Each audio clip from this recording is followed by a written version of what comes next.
So, good afternoon or good morning, guys. So, our topic for today is Grand Tour in Europe by Rizal and Maximo Viola. So, Rizal Grand Tour of Europe with Viola 1887. After the publication of No Limitang Here, Rizal planned to visit important places in Europe. Maximo Viola became his companion during his journey. So, during his journey, Rizal received 1,000 pesos from Pasiano, forwarded by Juan Luna from Paris. And then after that, he paid 300 pesos to Viola for the money loaned to print the novel, which is the No Limitang Here. So, after that, with enough money or enough funds, Rizal prepared to travel before returning to Calamba. So first stop is Dresden. So Rizal and Viola, ang first visit nila is sa Potsdam, which is near Berlin lang, and the city was famous by Frederick the Great. The tour begins at May 11 in 1887. Rizal and Viola left Berlin by train at dawn. It was spring, making travel pleasant. Flowers were blooming, meadows were green, and villages were lively. And then Rizal brought letters from family and friends as part of his luggage. So, sinama ni Rizal yung mga letters ng friends at family niya para sa during his journey. So yun. Next is they visited the Dresden. Their first destination was Dresden, di ba? Considered as one of the best cities in Germany. Their visit coincided with the regional floral exposition. So yung pagdating nila sa Dresden, di nila expect na magka-floral exposition. At nagka-coincidence yung pagdating nila at nagka-floral exposition sa Dresden. And then, Rizal studied different plants varieties because of his interest in botany. So, they visited Dr. Adolf B. Mayer, and then they also visited the Museum of Art because Rizal admired the painting, which is the Prometheus Bond. So, meeting Dr. Jagur or Jagur. Rizal and Viola met Dr. Jagur during the floral exposition sa Dresden. And then he advised them to send a telegram to Blumentritt before visiting the city of Blumentritt, which is the Litomiris. Matatakil natin to siya mamaya. And then, this was because Blumentritt might be shocked by a sudden visit by Rizal, no? And then, the stopover in Tashkent. After leaving the Dresden, they stopped at Tashkent, and then they sent telegram to Professor Ferdinand Blumentritt about their arrival sa Litomiris. So, upon arrival by Rizal sa Litomiris, which is yung lugar ni Ferdinand Blumentritt, Rizal visits to Litomiris at May 13 and 16 at 1887. On May 13, 1887, Jose Rizal and Maximo Viola arrived in Litomiris, where they were warmly welcomed by Ferdinand Blumentritt and his family. And then, tinulungan ni Ferdinand Blumentritt sila Rizal para makastay or makahanap sa hotel, which is sa Kreb Hotel. And Rizal and Viola enjoyed the hospitality of the Blumentritt family.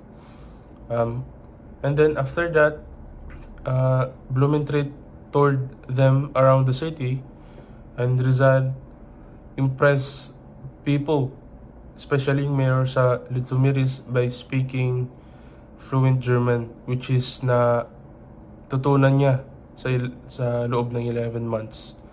And then, Rizal also gave a speech at the tourist club and met scholars like Carlos Cepelac and Robert Klutzschak. And he also painted a portrait of Blumentritt. And then, on May 16, 1887, Rizal and Viola left Litomiris, and Blumentritt's family tearfully said goodbye kila Rizal and Viola.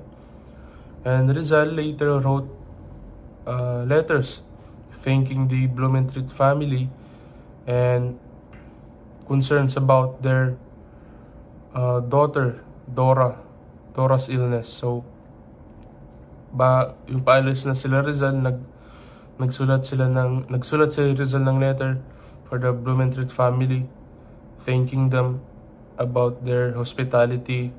They welcomed them warmly, and then concerned pa si Rizal sa anak nila, which is si Dora, kasi may illness. Next is they visited Prague.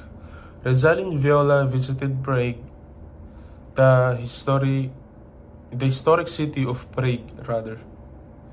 They carried recommendation letters to Professor Wilcom, and he and his family, which is Professor Wilcom, they welcome them warmly, sila Rizal. And then, after that, they visited the tomb of Copernicus, the Museum of Natural History sa Prague, bacteriological laboratory sa Prague, etc., etc. And then, after that, it is their arrival in Vienna at May 20 in 1887. Rizal and Viola arrived in Vienna, which is the capital of Austria-Hungary. And Rizal admired the city's beautiful buildings, the religious images, famous vaults, and the majestic atmosphere. And then, Vienna was known as the Queen of Danube. And then after arriving in Vienna, they arrived at Brunn. So, after Prague, they went to Brunn. Pero accordingly kay Viola, nothing much important happened sa Brunn. Thank you. After the publication of Noli Me Tangere, Jose Rizal traveled across Europe with his friend Maximo Viola. In Vienna, they met the famous Australian novelist Ferdinand Blumentritt's friends, including the writer Ferdinand von Nordenfels, who admired Rizal's intelligence and talent. They explored many places in Vienna, such as churches, museums, parks, and galleries. On May 24, they began a journey along the Danube River, observing the scenery, villages, and daily life along the river banks. Their trip continued through several European cities, including Salzburg, Munich, Nuremberg, and Ulm, where Rizal admired historical sites and industries. They also visited Rheinfall, known as one of the most beautiful waterfalls in Europe. They later traveled across Switzerland, visiting cities like Geneva, where Rizal celebrated his 26th birthday on June 19, 1887. After spending 15 days there, Viola returned to Barcelona while Rizal continued his journey into Italy. While in Europe, Rizal became upset after learning about the mistreatments of Igorots displayed at the Madrid Exposition of 1887. He strongly criticized the exhibition because it humiliated Filipinos and violated human dignity. Rizal later visited Italian cities such as Turin, Milan, Venice, Florence, and finally Rome. He admired the historical sites, including the Roman Forum and the Colosseum.